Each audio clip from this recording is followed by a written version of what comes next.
the blanket, a decrepit, useless, old blanket that covered a mud hut, which was typical of all of the shelter for 1,000 families in what I have to say was the most squalid refugee camp I've ever been in. And there was a kind of puff of smoke, and the blanket immediately ripped. And he just looked at me and said, "Do you think that we like to live this way?" I said, "Oh no, I'm sure you don't." And then he pointed to some of the children, and they looked malnourished, and some had reddish hair, and many had respiratory diseases. And he looked at me again, kind of narrowed his eyes, and asked me, "Do you think that we want this for our children?" No, of course not. And as we went back into a kind of deeper recess in this camp, one man pulled out 2 crumpled photos from his pocket. And these were photos of his children, their bodies broken and covered with blood. And this camp elder began to explain to me that this man and the 3 brothers who were part of one compound within the Charihikamba refugee camp had all been goat herders in the Sangin district of Helmand province. They were happy with their lives. They weren't looking for something different. They'd fatten up the goats and sell them, and they'd sell the yogurt, and they managed to make a living for themselves and their families. But as it happened, somebody who perhaps was designated an HVT, high value target, someone who might have been a Taliban figure, had come into their area where they were just living their lives. And because this person might have been tracked by what's called an unmanned aerial vehicle, or in more common parlance, a drone. And if you could kind of imagine that inside of a dimly lit trailer, inside of maybe Creech Air Force Base in Nevada, for instance, somebody's job is to watch the grainy screen and see where does this high-value target go, and then be in touch with a kill chain and try to make the no doubt difficult decision. Is this somebody we need to kill today? Is it possible that anybody whose tent this person enters into is also a high-value target? And so somehow in the middle of the night the decision was made, yes, anybody who's in the vicinity of this particular person no longer has a right to live, and this man's 5 children and his wife were instantly killed. And then I was taken to another small dwelling, a mud hut, and I sat inside, and it was very cold, and I sort of moved instinctively closer to a little girl, and her uncle came and just unzipped the top of her jacket enough so that I could see that the drone had also cut off her arm. And next to her, her brother, still writhing in pain because he'd never gotten adequate care when his leg was mangled by the drone. And I could understand why the elder asked me, "Do you think that we'd like to live this way?" My first introduction to the usage of these drones had been in Pakistan, and a man had explained to me, he lived in a small village with only 500 people and no roads leading up to the village, and he had explained to me that when the drone hits, they don't have EMTs, they don't have roads to get out, they just have to wrap the long scarf around the person whose body has been maimed and mangled and try to stop the bleeding. And I could imagine at the time I was wearing a white scarf, they called it the tabuta. I thought the white scarf would immediately turn scarlet. And then they go with the victim on their shoulders to the roadside and try to flag someone down. But of course, when a car stops and hears what has happened, the driver often will speed up because they don't want to be the next one to be in the crosshairs of the person operating the drones. And so people send on their cell phones messages, "This bloody thing has happened again." And subsequently, I met another survivor of a drone attack, and he was a journalist. And he asked me, "Do people in your country know about the drone usage?" And I stumbled a bit and said, "Well, increasingly in the universities, people are aware." And he said, no, I mean the people who watch the evening news or hear news on the radio, are they being told about the drones? And I said, honestly, well, no. And he asked me, where is your democracy? Where is your democracy? And then the person who was traveling with him looked at me with real concern, and he said, it's a real problem. The hatred is rising. And he was concerned for us because of the hatred that's on the rise in Pakistan. So it's a very complicated situation in Afghanistan and in Pakistan. But if we were to believe that our military presence in both of those countries is enhancing security here, I think that would be a stretch. That would be something that's not easily believed. And I find it difficult to believe that the United States warfare in Afghanistan is, in a humanitarian way, improving the situation when I try to dwell with that statistic of 850 children dying every single day. A Pakistani journalist likened the combination of hunger and anger to two live wires that, when they're touched together, have an incandescent flash that could go out of control. And that's an image I think it's wise for us to dwell with. Hunger and anger combined, what does that cause for people? And certainly when I was in the Cheyenne Kambar refugee camp, and I could see across the road the long stretch of wall, very well-constructed wall, outside of a U.S. military base, and realized that every single day, 7,000 trucks come into Afghanistan. They might come in from Karachi or Gwadar in southern Pakistan, and then they travel up the road, and maybe they cross over at Quetta, or maybe at the Khyber Pass, and every single day 7,000 trucks deliver supplies. I saw the trucks myself going into the US base, driving right past the places where people are hungry and cold and bereft in the refugee camps, people have been made refugees because of US attacks. Well, that of course causes anger, but we should feel a little anger too, because each one of those trucks occasions a kind of a tax or a toll,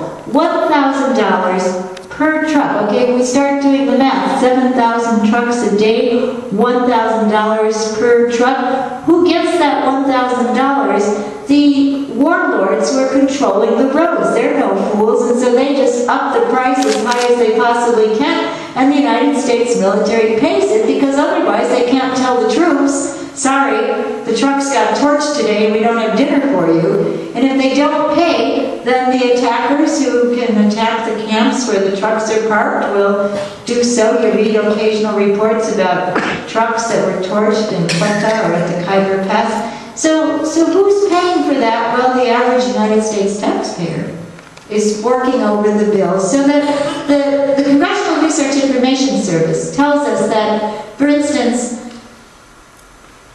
every U.S. soldier in Afghanistan, on average, consumes 22 gallons of fuel. And the price tag for 1 gallon of fuel, now this is the Congressional Research Information Service, in the beginning of last year was $400 for 1 gallon of fuel to go into the tank of an airborne or a landborne vehicle. And then after October of last year, when there were more attacks on some of these convoys of fuel, the price went up to $800 a gallon. Well, imagine the expense. That's how it turns out that it costs $1 million to keep one U.S. soldier in Afghanistan for 1 year. Hold that in your mind along with that image of 850 women walking to the cemeteries with the bundles of their dead children.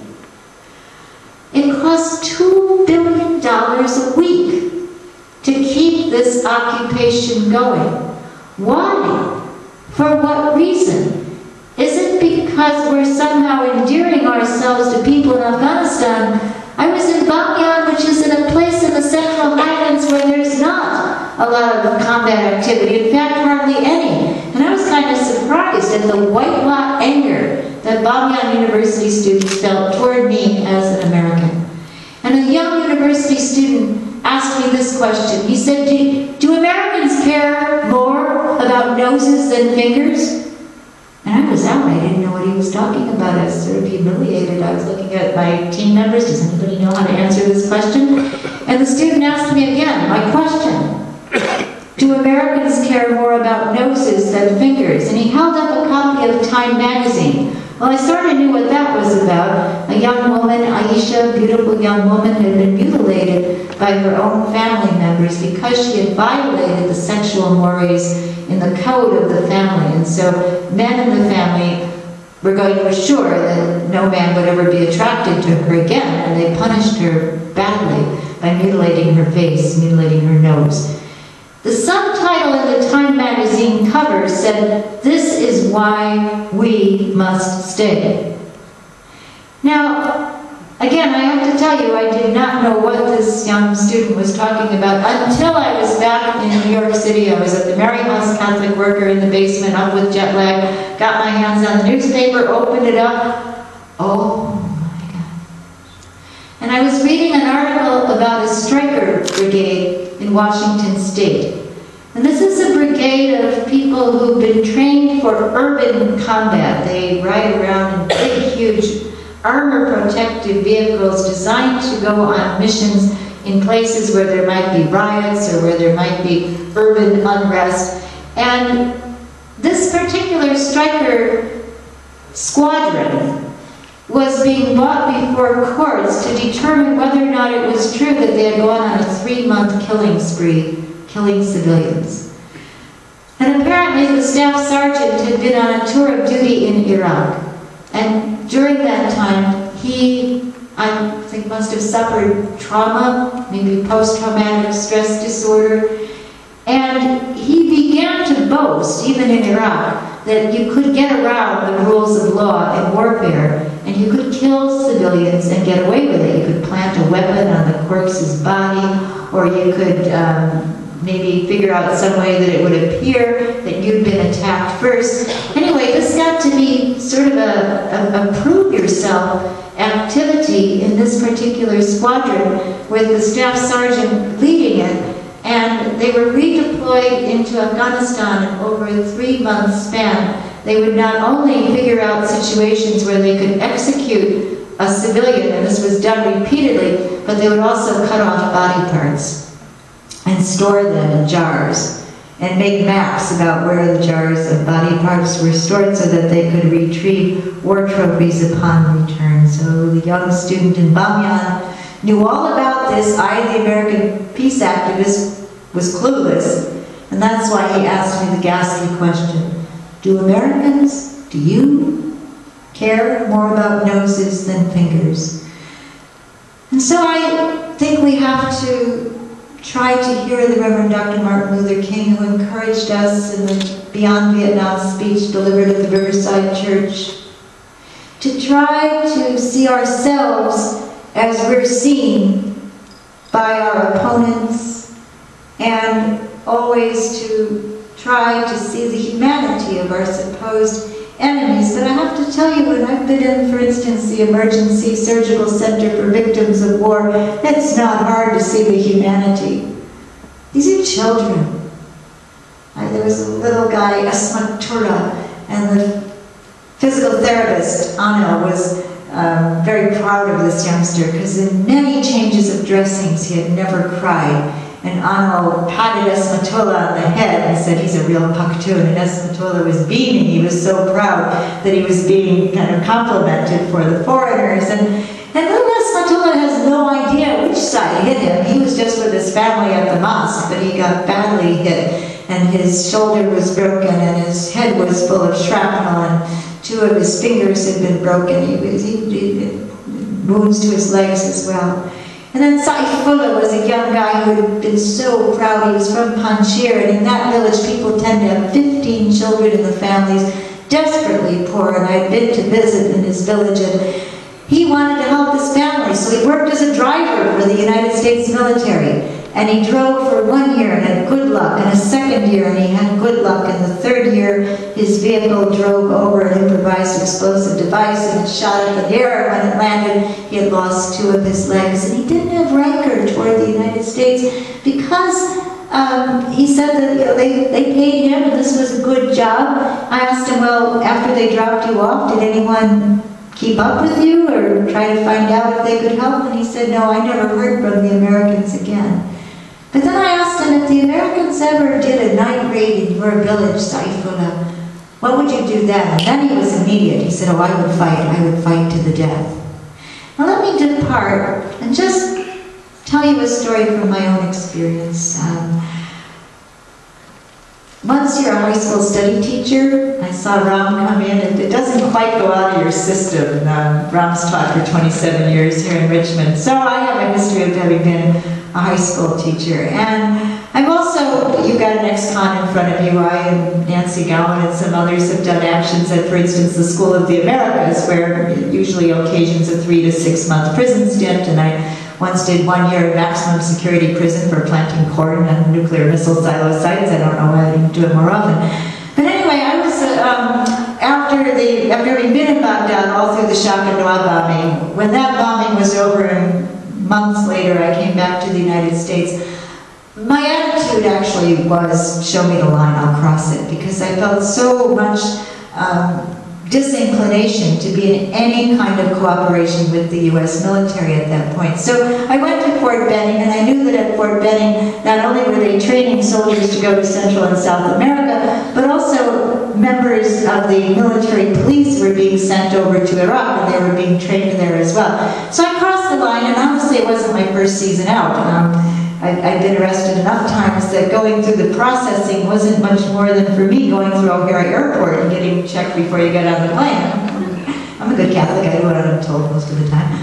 So I was doing what I was told, and I was told to go to Station J in a room about this size actually. And at Station J, the soldiers were to process each prisoner, and there were 5 soldiers, and one of them had a clipboard, and it looked a little more formal than what I'm often familiar with. And something that surprised me immediately was that the soldiers were barking the orders. And I was one of the younger people in this crowd, and mostly priests and nuns, and I thought, why are they shouting at us? But okay, there's a raise your arms, spread your legs, and I was doing.